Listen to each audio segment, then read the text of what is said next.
afterwards. I now look to Tanvi Kanchinadam, Director of Press, St. Peter's College, to close the case for the proposition.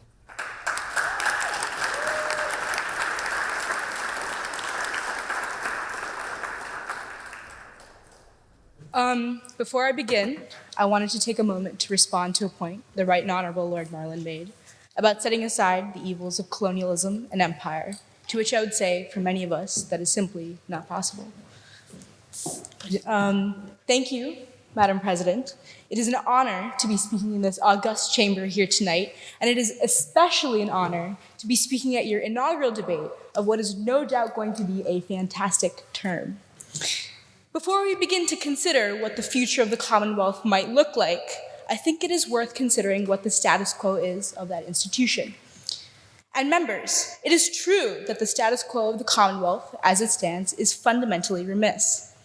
As it stands, the institution is more often than not ineffective in its pursuit of democracy and human rights, and it disproportionately benefits British financial interests. These are not lofty or grand claims, these are simply facts. As much as the Commonwealth claims philanthropic kindness and for all the aid promised to its constituent countries, Africa alone loses £30 billion more than its total aids, loan, and remittances promised in at least part due to low corporate tax rates and tax havens conveniently located in Commonwealth countries. Britain refuses to acknowledge claims made towards reparations in previous colonies, in part due to jurisdiction issues arising from the Commonwealth. And its privileges in the Commonwealth allow unprecedented access to resources in each of its constituent countries. You don't have to be attempting, and members, I would like to emphasize I am attempting an economics degree, but you don't need to be getting an economics degree to understand that this is a raw deal for the countries of the Commonwealth.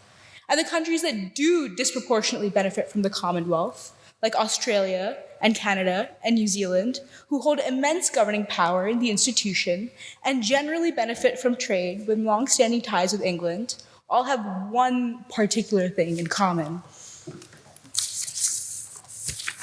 Point of information. No, thank you. The Commonwealth might be a family of nations, but it is a deeply divided, rigid, and hierarchical family nonetheless. That said, as a proposition, it falls upon me to demonstrate that the Commonwealth, regardless of how it might conceivably evolve or grow from the current status quo, simply cannot be allowed to have a future.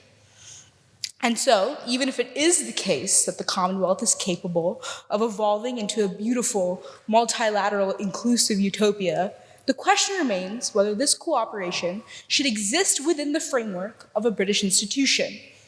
And the institution is undoubtedly British.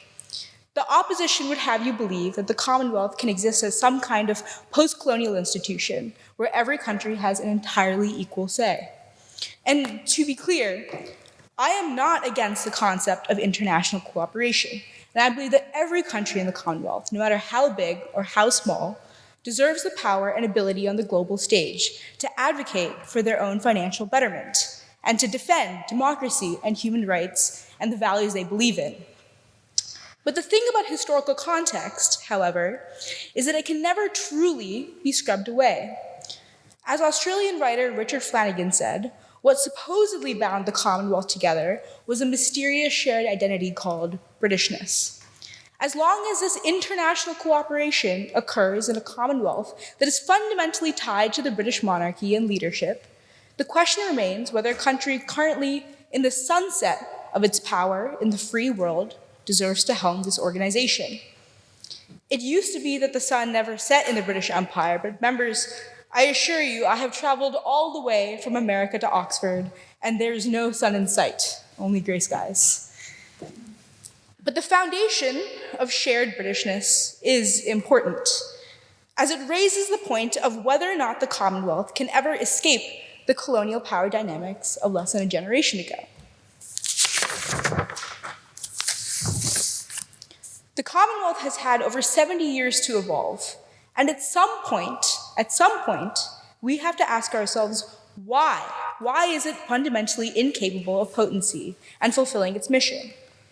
By virtue of the organization having evolved from the structure of colonialism, it seems unable to overcome that insurmountable fact.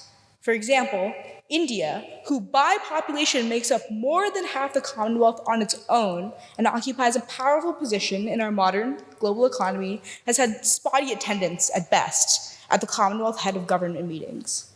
They took over 6 decades to take up the role of the Secretary General and have barely been involved in any of what the Commonwealth proclaims as its foremost achievements, like the creation of the Secretariat or the Singapore Declaration of 1971. Yes, every country chooses to enter the Commonwealth, but how can you expect them to put in the money, the time, and the resources to benefit an institution that is an unwelcome reminder of the evils that remain in living memory? In my family alone, we speak in hushed tones of when my great-grandfather went into hiding to avoid the brutal British persecution during the struggle for independence. And I assure you, nearly every single family with roots in a former British colony has nearly identical stories to share. Even if its member countries were to abandon the memory of colonial brutality, as long as the Commonwealth continues to exist, Britain can hide behind the supposed placid benevolence of its role in the Commonwealth, even as its own policies and its own actions disadvantage those same set of constituent countries elsewhere. When England denies entry and wrongfully deports Commonwealth citizens of the Windrush generation, it hides behind its role in the Commonwealth.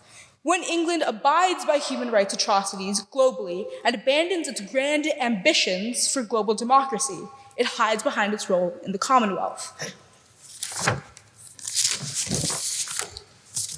As long as the Commonwealth exists, it will continue to be an alibi for British actions on the global stage, even as the institution of the Commonwealth itself does so little to right these wrongs.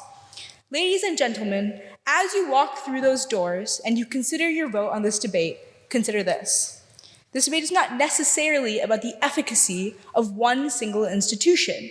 It is, however, about the importance that we place on acknowledging the impact of our shared history. A shared history that holds renewed meaning as we strive to acknowledge and learn from those of diverse backgrounds and experiences both inside and outside this chamber.